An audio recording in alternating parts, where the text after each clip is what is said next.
Hi everyone, this is Miss Miharu. I've been looking into version 3 of the Terminator, and I'm gonna share some stuff that I've found with them that I think might be useful. I haven't tried them that much in games yet, but I will get back to you on that. So in this first video, I'm gonna go over like his game plan and just like an overview of what he is.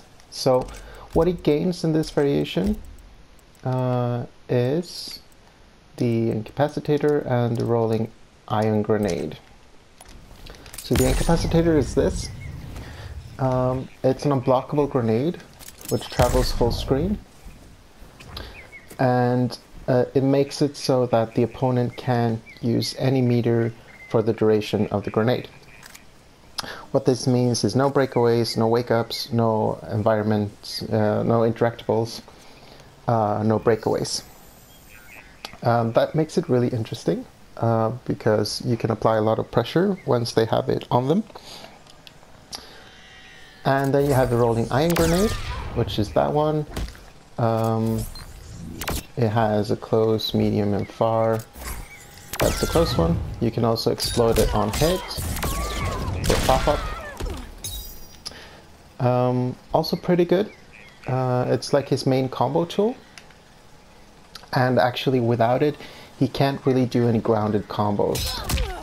He doesn't have any good enders without it. So, and that's sort of the tricky part of this variation. He only has 2 grenades in his, you can see on his leg, on his right hand there, he has 2 grenades. So if I use that one, he only has 1. Now it is none. So they come back after a while. But the problem is that the 2 types of grenade use, you only have 2 grenades in total.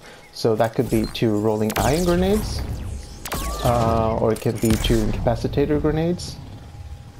And either way, you can't use 2. More than 2, sorry. That means his setups are kind of limited because you want to have 1 grenade on hand so you can do your combos and keep some stuff safe, as a general rule of thumb. Otherwise, you'd go into like really cool combos like that. You can see now they can't wake up, and you can, from this distance, go into your 50-50s and so on and so forth. But doing so sort of limits your most effective tool, which is the grenade, and you have to wait for it to reload. So it's not the best. So that's like his general, what he gains in this variation. Sorry, I'm flipping around. I'm gonna go through some of his best normals. So his standing 1 is 7 frames. It's a good punish. Goes into this string. He's 2-on-2, 2-1, 2-on-2. Yeah, it's +2 on block, and it's a nice hard knockdown. His forward 2 is his overhead. His back 3-1 is a nice mid, and his forward 3 goes into a launcher. And other than that, I want to highlight his down 3 and his forward 4. Maybe also his down 1 if I can still tag another move. Yeah. So 1-2-1 is his sort of punish string. Has okay range, not the best, but it's okay. Moves him forward quite a bit, so if you whiff it, he will like keep walking for a while. It's safe on all parts. It's not like super staggerable because you're -3 and -5, but it's okay.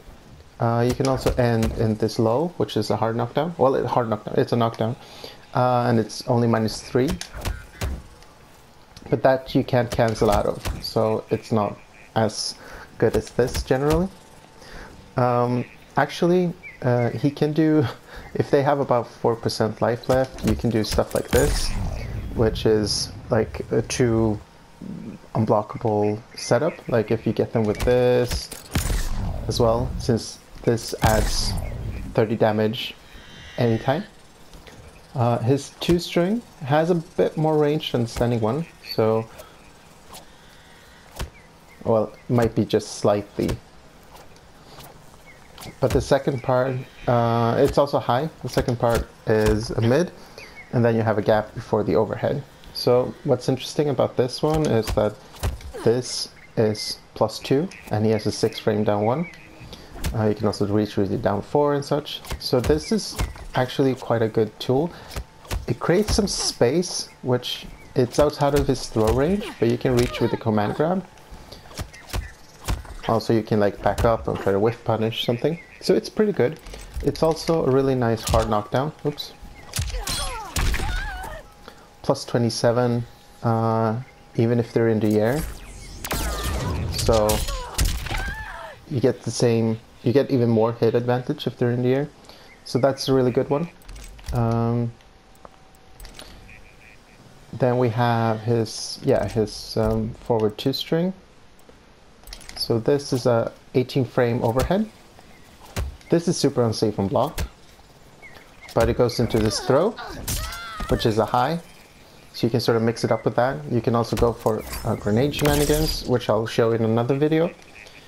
Then you have his, I'll go over his forward 3 first. This is a 19 frame low, also unsafe, but goes into this, which pops them up for a combo. It's safe on block, but there's a huge gap, they can just jab out. He also has this, which also has a gap, but if they try to jab it, they will get hit. It's a small gap. It's also safe, and the second part, if only that hits, that's a crushing blow. Then we have his back 3-1 and back 3-1-2. This one, I don't know what to make of it. Like, it's a mid, it's a 10 frame mid, which is great, but none of the hits are really staggerable. This is -9, this is -7, this has a gap and is -8. And I mean, it's kind of good if you're in a poking war and then you can check them with this. But he doesn't really, I don't know, he doesn't really excel from that. He can of course hit confirm that into a full combo. But I don't know, I just find it's not the best. I tend to sort of like poke and try to get back and then try to whiff punish or go into my 50-50. But it's not bad. 10 frame mid is never bad. So let's just get that out of the way. Then we have his down 3. This one is super interesting to me because this is probably one of the best anti-airs in the game.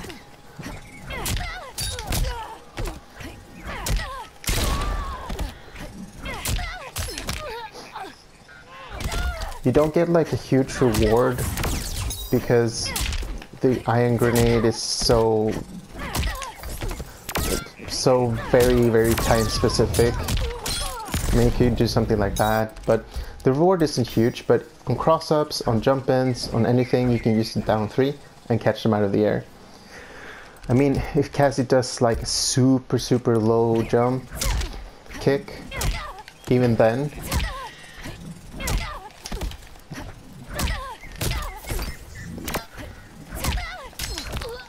and it's not that hard of a confirm to go into your grab for a hard knockdown. Then we have the big boot, this one. It's a nice mid, 16 frames, not super fast, but it's good. It's only one hit, but after this you're +18, so they have to respect you afterwards. Also, oops, you can go into a combo, which I dropped. But yeah, and last but not least we have the down 1. It's 6 frames, which is amazing, always. It's not super great on block, it's -4, so you can't really machine gun it, but it's fine. It's a 6 frame down 1, it's great, it's super good.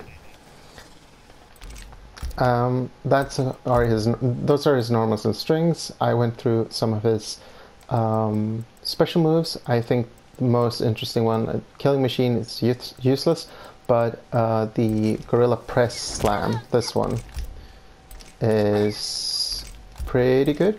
Whoops. There we go. It always switches sides, which is kind of annoying. I'll go into it when we talk about his B&Bs, but It's kind of good. It's 11 frames. It's a high, so they can duck it. It also has an amplify, which throws them away, but keeps them towards the same side. And it also has, oops, this amplify, which is plus 10. From here, plus 10 isn't that great. You can reach with your 50/50s, but it's not super strong. In the corner, however, being plus 10 means you get a free 1-2-1 check, you get a free 2-1-2 check, you get a free back 1-3 check. You can also check them with a 50/50 because you're plus 10, so that they'll have 8 frames to poke out of that. Same with this, they'll have 9 frames for that. So you can really get kind of creative with it. And also you can do something like this. Oops. Oops. The timing is still kind of weird to me.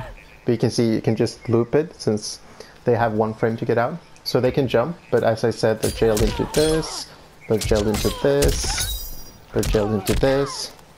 So jumping is not the best option there. So that makes your corner game a bit more scary. But yeah, that's it for this first video. That's sort of like an overlook of this version 3 of the Terminator. I don't think it's his best variation by any means. I think it might be his second best, but I think it's his most fun variation. So in the coming videos, I'll go over some more of his like mind games and setups and stuff. And I'll see you then. Take care.